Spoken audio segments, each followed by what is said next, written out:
अब अगली बात है कि स्ट्रेटजी को इवैल्यूएट करने का जो प्रोसेस है वो क्या है। सबसे पहले तो याद रखें कि जब इवैल्यूएशन करनी है स्ट्रेटजी की तो क्या करेंगे हम करते हैं जनाब managerial questioning of expectations and assumption. ये बड़ा इंपॉर्टेंट है। अगर ऐसा हुआ तो क्या होगा, अगर ये हुआ तो ऐसे करेंगे, ये हुआ तो इस तरह करेंगे, ये हुआ तो इस तरह होना चाहिए। एक्सपेक्टेशंस और असम्पशंस को इसके ऊपर मैनेजरियल क्वेश्चंस जो हैं वो होते हैं कि जी हमारी स्ट्रेटजी हमने बनाई थी और इम्प्लीमेंट की, तो अगर ये ना होता तो फिर क्या होता। जैसे मिसाल के तौर अगर कोरोना ना होता तो फिर हमारी स्ट्रेटजी कैसे चलती। ठीक है, तो हम उसको इवेल्युएट इस बेस पे करते हैं। तो गोया कि हम ये जानना चाहते हैं कि आया हमारी स्ट्रेटजी में कोई फ़र्क था या इम्प्लीमेंटेशन में किसी स्टेज पे फ़र्क था, या फिर कोई हालात ऐसे हो गए जिसकी वजह से स्ट्रेटजी इम्प्लीमेंट ना हो सके। It should trigger a review of objectives and values. तो ये जो हमारे ऑब्जेक्टिव्स हैं, जो हमारी वैल्यूज़ हैं, ऑर्गेनाइजेशन वैल्यूज़ होती हैं, जैसे ऑनेस्टी है, डेडिकेशन है, क्लीननेस है, ओपननेस है, ठीक है, वो उनको आप कंटिन्यूसली रिव्यू कर देंगे। हमने जो वैल्यूज सेट की थी वो ठीक थी कि नहीं। मिसाल के तौर पे एक ऑर्गेनाइजेशन की वैल्यू है कि ओपननेस, हर बंदा आके डिस्कस कर सकता है, शेयर कर सकता है, ठीक है, लेकिन हमारी स्ट्रेटजी कुछ ऐसी नोयत की थी, चीज़ें थी जो सीक्रेट होनी चाहिए थी।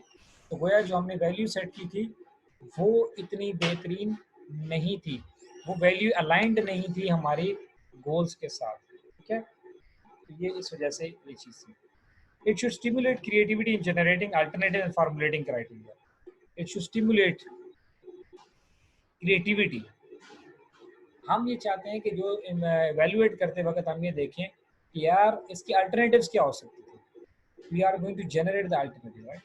और फिर उसकी जो criteria है उसको हमने देखना है कि यार आया ये criteria हमारा सही है या नहीं। इसी तरह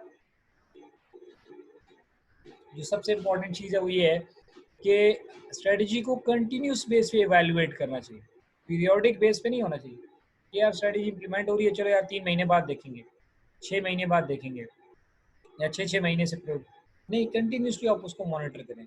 यार जिसे कहते हैं ना लम्हा बलम्हा, यानी लम्हा बलम्हा का मतलब ये है कि आप उसको देख रहे हैं कि यार हमारी स्ट्रेटजी जो ठीक से इम्प्लीमेंट हो रही है कि नहीं, इवैल्यूएट करें कंटिन्यूसली।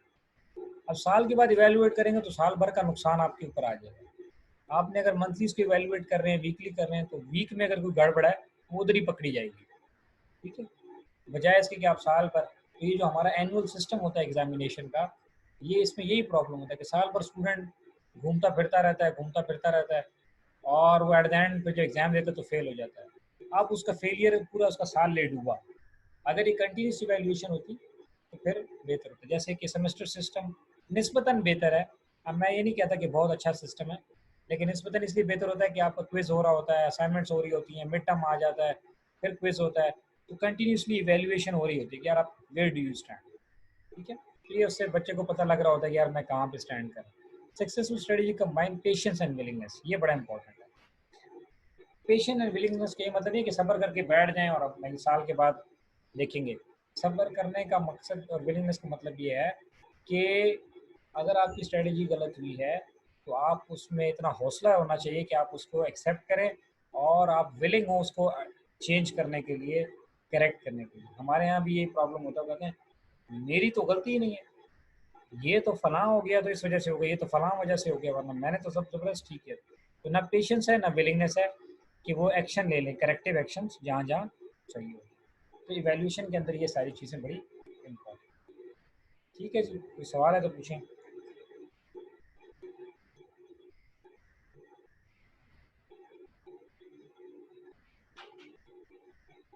चलें, नहीं है कोई सवाल। रिव्यू किन बेस पे करना चाहिए, किन बेसिस पे करना चाहिए।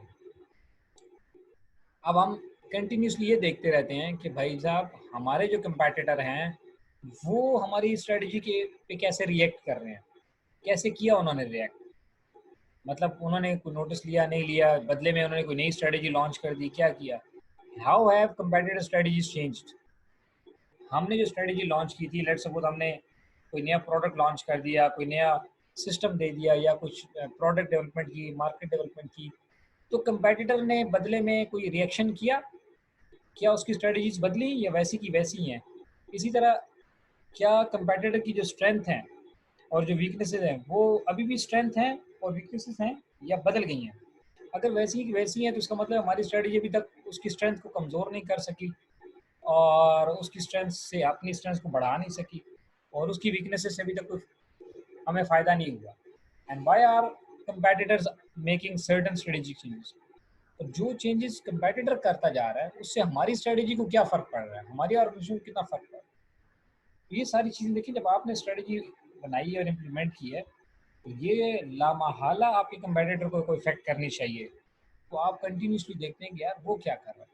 इसके लिए बेस्ट, अगर आप में से जो लोग ये ड्रामे देखते हैं ना, ये हिस्टोरिक किस्म के, जैसे ये उर्तुरल है या और इंग्लिश मूवीज इस किस्म की जो होती हैं ट्रॉय टाइप की, वो आपको बड़ा क्लियरली आर्मी में इन चीज़ों का बड़ा नजर आता है। वो फौरन देखते रहते हैं यार what your opponent is doing. वो कंटिन्यूसली मॉनिटर करते रहते हैं और अपनी मूव्स बनाते रहते हैं। बिल्कुल इसी तरह बिजनेस में वर्ल्ड में भी ऐसे ही होता है। आप अपने आप से क्वेश्चंस पूछते हैं, क्या क्वेश्चंस पूछते हैं? Are our internal strength still strength? कल तक जो हमारी स्ट्रेंथ थी, क्या अब भी वो हमारी स्ट्रेंथ है? या ऐसा तो नहीं है कि कंपेटिटर ने कोई ऐसी चीज़ लॉन्च कर दी है कि वो अब हमारी स्ट्रेंथ अब स्ट्रेंथ ही नहीं रही। जैसे मिसाल के तौर पे हमारी स्ट्रेंथ थी कि जो हमारे पास फैकल्टी बहुत अच्छी है, लेकिन पिछले सेमेस्टर के दौरान हमारे कंपेटिटर ने बड़े अच्छे अच्छे क्वालिफाइड, फॉरेन क्वालिफाइड और बड़े अच्छे टीचर्स जो हैं उन्होंने कहीं से हायर कर लिए हैं और अब उनकी ये स्ट्रेंथ हो गई है। तो इसका मतलब ये है कि हमारी स्ट्रेंथ से भी ज़्यादा उनके पास, तो अब ये मुझे जिस पे हमें नाज था अब वो स्ट्रेंथ नहीं रही जिसकी बेस पे हम मार्केट को अट्रैक्ट करते थे। समझ रहे हैं? तो आपने ये देखना है कि हमारी स्ट्रेंथ अभी भी स्ट्रेंथ है या नहीं। Have we added another internal strength? हमने कुछ अपनी स्ट्रेंथ्स में ऐड किया। फैकल्टी हमारी स्ट्रेंथ थी तो हो सकता है हम अपनी कैपिटल को, मशीनरी को स्ट्रेंथ बनाया कि नहीं बनाया, सिस्टम्स को इम्प्रूव कर दिया, क्वालिटी को इम्प्रूव कर दिया, यानी कुछ ऐसा किया कि जिससे हमारी स्ट्रेंथ्स ज़्यादा हो गई हों। ठीक है ना? या are our internal weaknesses still weaknesses? क्या जो कल तक यानी पिछले साल, पिछले महीने, पिछले क्वार्टर में हमारी वीकनेस थी वो अभी भी हमारी वीकनेस ही है कि नहीं, हमने से कुछ ओवरकम किया है? Do we now have another internal weakness? या ऐसा तो नहीं है कि एक वीकनेस के साथ दो हो गई हैं, पहले शुगर थी अब ब्लड प्रेशर भी हो गया, तो बस फिर सही काम हो गया। तो ऑर्गेनाइजेशंस को भी ये चेक करना पड़ता है कि यार हमने अपनी वीकनेसेस को बढ़ाया है या घटाया है। इसी तरह जो कल तक अपॉर्चुनिटीज़ अवेलेबल थी, क्या अभी भी वो अपॉर्चुनिटीज़ हैं हमारे पास? Still external opportunities exist? या हमने कोई नई अपॉर्चुनिटी क्रिएट की है अपने लिए, कोई अवेलेबल है? अगर है तो उससे हम कैसे फ़ायदा उठा पा रहे हैं? और एक्सटर्नल थ्रेट्स हैं या नहीं हैं, और अगर बढ़ गई हैं या घट गई हैं, क्या हुआ है? ठीक है? यानी इस तरह के सवालात आप पूछते हैं कि यार ये आपको बताएंगे कि स्ट्रेटेजी जो हमने इम्प्लीमेंट की उससे हमारी स्ट्रेंथ बढ़ गई हैं, वीकनेसेस घट गई हैं, अपॉर्चुनिटीज़ को हम ज़्यादा ग्रैब करते चले जा रहे हैं, थ्रेट्स को हमने काबू कर लिया है। इसका मतलब है ज़बरदस्त हमारी स्ट्रेटजी रही है ना, इवेल्युएशन हो रही है। तो बिल्कुल ऐसे ही है जैसे आप अपने लिए कर सकते हैं कि यार मेरी वीकनेस अकाउंटिंग थी और इकोनॉमिक्स मेरी वीकनेस थी, और मैं स्ट्रेंथ जो है वो मेरी मैनेजमेंट मेरी स्ट्रेंथ है। तो वो मैंने अभी मैनेजमेंट के साथ साथ मैंने मार्केटिंग को कितना स्ट्रेंथ बना लिया है, और ये इकोनॉमिक्स और अकाउंटिंग थी उसको मैंने अभी काफ़ी हद तक ओवरकम कर लिया, ट्यूशन वगैरह लेके पढ़ के समझ के नेट से आगे पीछे। तो इसका मतलब आपने जो स्ट्रेटजी बनाई थी वो अच्छी खासी कारगर रही। This is how you evaluate. And the last point is, are we vulnerable to hostile takeover? कहीं ऐसा तो नहीं है हमारी पोजीशन इतनी वल्नरेबल है, इतने हम मतलब है कि ऐसी पोजीशन पे हैं कि कोई भी हमें आके किसी पे अगर खरीद ले और हमें हम पे टेक ओवर कर ले, ऐसा तो नहीं है? तो अगर ऐसा है तो मतलब आपकी स्ट्रेटजी अच्छे से इम्प्लीमेंट नहीं हो। स्ट्रेटजीज यूज सॉरी सम क्वांटिटेटिव क्राइटेरिया। इसके अलावा ये तो भी हमने देखें सारी वो बातें की थी जो सब्जेक्टिव नेचर की थी। क्वांटिटेटिव क्राइटेरिया क्या हो सकता है? सबसे बेस्ट है कि अपनी परफॉर्मेंस को कंपेयर करें टाइम पीरियड के साथ, month to month, week to week, quarter to quarter, annual to annual. पिछले साल इस हफ्ते में कितनी सेल थी, इस पिछले वीक में कितनी सेल थी, अभी कितनी सेल्स है। ठीक है? या प्रोडक्शन है तो पिछले मंथ में हमने कितने डिफेक्टिव प्रोडक्ट बनाए और इस मंथ में कितने डिफेक्टिव हुए। ठीक, this is how you can compare. या आपका जो बेस्ट है, आपका ट्रांसक्रिप्ट होता है, ये आपका ज़बरदस्त होता है। ये सेमेस्टर टू सेमेस्टर आप कंपैरिजन कर सकते हैं। Comparing the firm's performance to competitors, फिर आप ये देखें कि पिछले 6 महीनों में, 3 महीनों में या साल में आपके कंपेटिटर की क्या परफॉर्मेंस रही और आपकी क्या रही। इससे आप जान सकते हैं कि यार उन्होंने कितना अच्छा परफॉर्म किया और हमने। And the last is industry के साथ ओवरऑल। इंडस्ट्री में क्या होता है, बहुत सारी फर्म्स होती हैं। जैसे अगर हम कहें बैंकिंग इंडस्ट्री, तो 17, 18, 20 जितने भी बैंक हैं पाकिस्तान के अंदर, ये सारे के सारे उसमें आ जाएंगे। तो लेट सपोज हबीब बैंक अपनी परफॉर्मेंस को मेजर करता है कि जी हमारी ग्रोथ है तो 5% रही, तो ओवरऑल बैंकिंग सेक्टर की ग्रोथ पूरी पाकिस्तान के अंदर कितनी रही। अगर 5% रही तो फिर तो आपने मतलब इंडस्ट्री के साथ बराबर की परफॉर्मेंस दी है। अगर ज़्यादा रही तो इसका मतलब आप कहीं पीछे रह गए हैं इंडस्ट्री से। ठीक है, तो ये बेस्ट तरीका होता है नंबरिंग के हिसाब से कंपेरिजन का। और जो इससे पहले हमने डिस्कस किया वो सब्जेक्टिव नेचर का था, वो आप असेसमेंट करके मालूम करते हैं। यहाँ पे आप सिंपल फिगर्स के ज़रिए अपनी स्ट्रेटजी को कंपेयर कर सकते हैं। Have major changes occurred in the firm internal strategic position, यानी फर्म की इंटरनल जो पोजीशन है, इंटरनल हमारे पास क्या होता है, स्ट्रेंथ और वीकनेस, पूरा चैप्टर हमने इसके ऊपर पढ़ा है। क्या इसमें कोई चेंजेस आए हैं? नहीं आए। हमारी इंटरनल पोजीशन वैसी की वैसी ही है। ठीक है, तो क्या मतलब कोई चेंजेस नहीं आए। ठीक हो गया। आगे, have major changes occurred in the firm external position, बाहर भी कोई चेंज नहीं आया, यानी अपॉर्चुनिटीज और थ्रेट भी वैसे के वैसे ही हैं। अच्छा ठीक है, मतलब सिचुएशन जो क्या है, सेम टू सेम है। Has the firm progressed satisfactorily towards achieving its strategy objective, क्या फर्म ने कोई प्रोग्रेस की है जिसको हम कहें कि यार ये इत्मीनान बख्श प्रोग्रेस है? नहीं की।